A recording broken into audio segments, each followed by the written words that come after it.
Program senjata pemusnah massal Korea Utara lahir dari puing-puing perang Korea di awal 1950-an.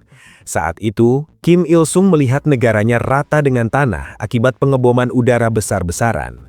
Pengalaman traumatis ini menanamkan satu tujuan mutlak di kepalanya.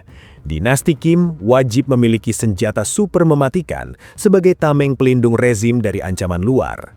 Jalan menuju senjata nuklir terbuka pada dekade 1960-an.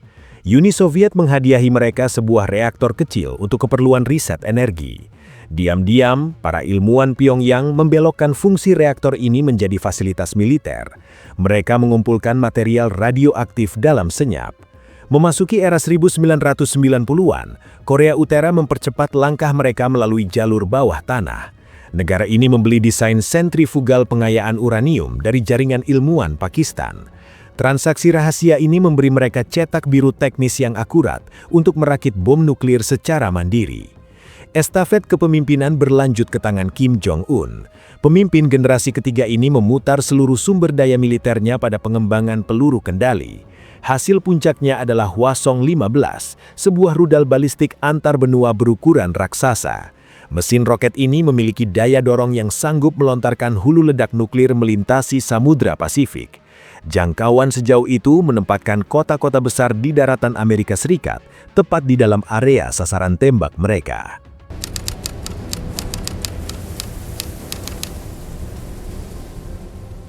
Di sebuah fasilitas militer bawah tanah di pegunungan Korea Utara, puluhan teknisi sedang bersiap. Mereka menyingkirkan jaring kamuflase dari mulut terowongan supaya truk pengangkut Hwasong-15 bisa membawa Hwasong ke titik peluncuran.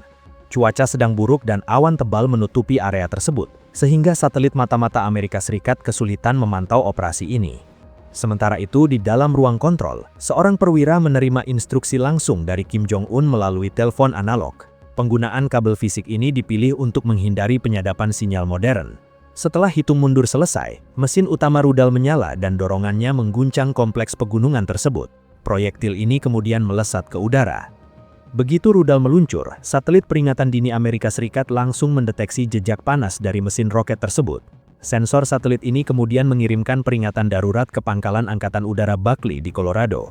Di sana, komputer militer langsung memproses data dan mencocokkan profil suhu Hwasong-15 dengan data peluncuran rudal global. Setelah ancaman ini terkonfirmasi, komputer menghitung arah lintasan balistiknya. Hasil kalkulasi menunjukkan bahwa rudal tersebut mengarah ke pusat kota Los Angeles. Alert! Incoming threat detected! Launch protocols initiated! Move! Status report! All stations!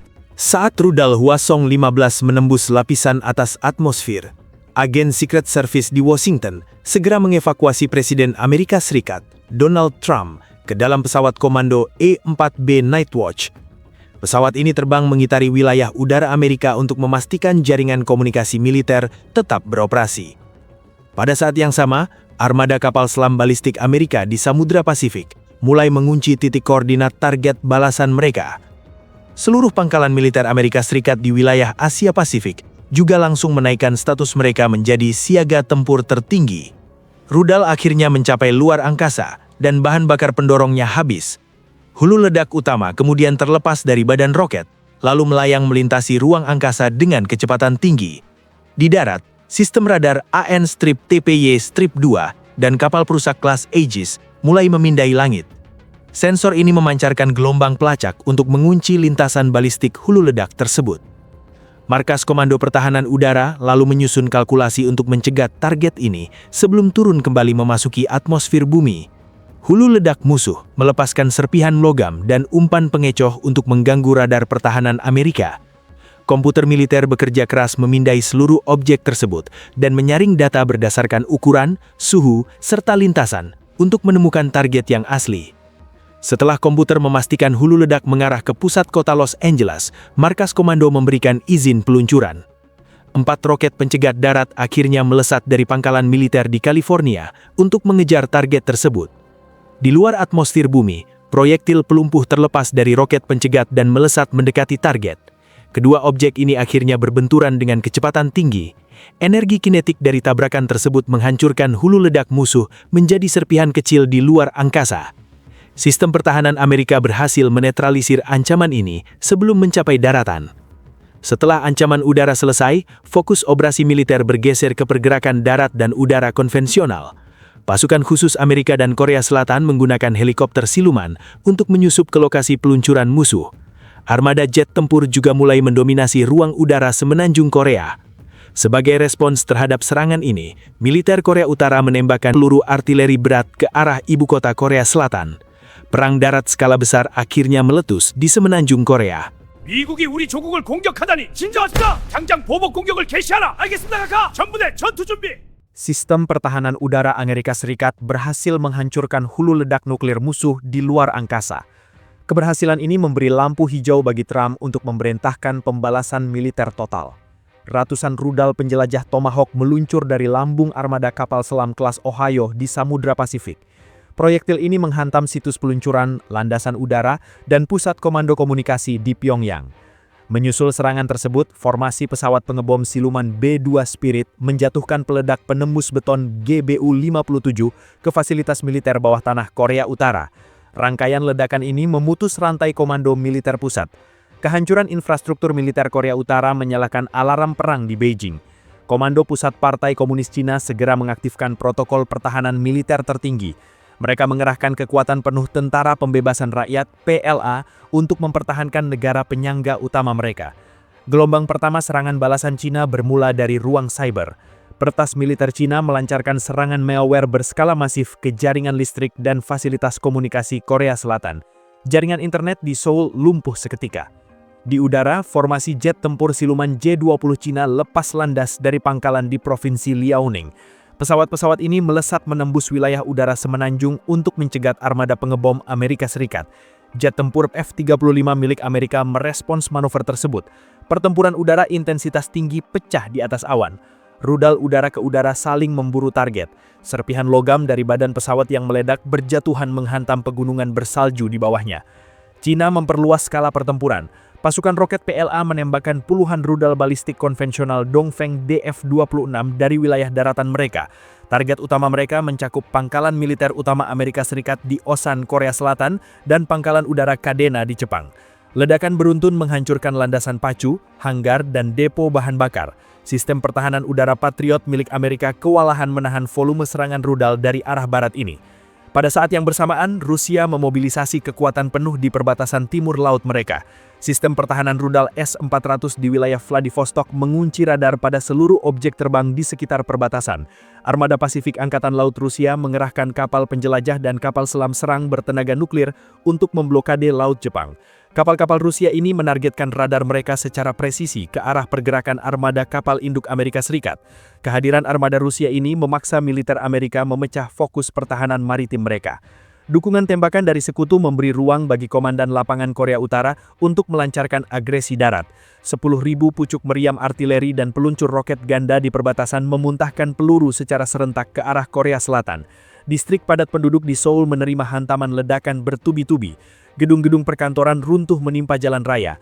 Pipa saluran gas bawah tanah meledak memunculkan pilar api setinggi puluhan meter. Jutaan warga sipil di Seoul menghadapi horor kemanusiaan ekstrim. Penduduk berkumpul berdesakan di lorong gelap stasiun kereta bawah tanah. Mereka meminum air dari sisa genangan pipa bocor. Asap tebal dan debu beton memenuhi rongga pernafasan para penyintas. Di fasilitas medis darurat, dokter militer melakukan prosedur amputasi tanpa anestesi di atas trotoar jalan. Ratusan ribu mayat menumpuk di area reruntuhan apartemen. Bau darah dan daging terbakar menyelimuti seluruh area kota. Pasukan penyelamat bekerja menggunakan peralatan manual untuk menggali timbunan beton yang menimpa korban hidup. Eskalasi darat memburuk saat ratusan ribu tentara infanteri Cina melintasi perbatasan Sungai Yalu. Armada tank tempur berat tipe 99A milik Cina memimpin barisan di garis depan. Mereka menyatukan kekuatan dengan sisa pasukan darat Korea Utara dan bergerak cepat ke arah selatan. Militer Korea Selatan menerjunkan divisi tank K2 Black Panther mereka untuk menahan laju invasi ini.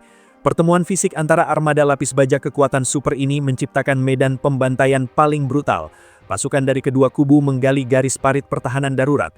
Artileri Swagrak terus membombardir posisi lawan. Suara tembakan mesin bernyanyi tanpa jeda siang dan malam. Semenanjung Korea berubah total menjadi area perang proksi berdarah antara blok barat dan blok timur.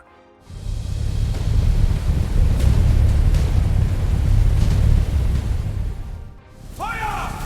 Haltet die Stellung! Nicht aufhören! Weiter feuern!